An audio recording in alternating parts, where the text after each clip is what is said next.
எட்டி தொடும் வயது இது ஒரு வெட்டுக்கத்தி போல் இருக்கும். அதிசயம் என்னவென்றால் அதன் இரு பக்கம் கூறியிருக்கும்.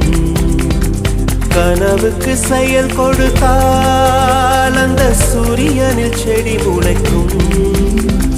புலன்களை அடக்கி வைத்தால் தினம் புது புது சுகம் கிடைக்கும். காலில் குத்தும் வாணி உன் ஏழி என்று காமி பல இன்பம் மல்லி சேர்த்து ஒரு மூட்டை கட்டி வாணி வாணி பல பழக்கிற பகலானி பட படக்கிற அகலானி அனல் அடிக்கிற துகுலானி நகலின் நகலானி மழை அடிக்கிற முகிலானி திணற அடிக்கிற திகிலானி மனம் மணக்கிற அகிலானி முள்ளா மலரானி.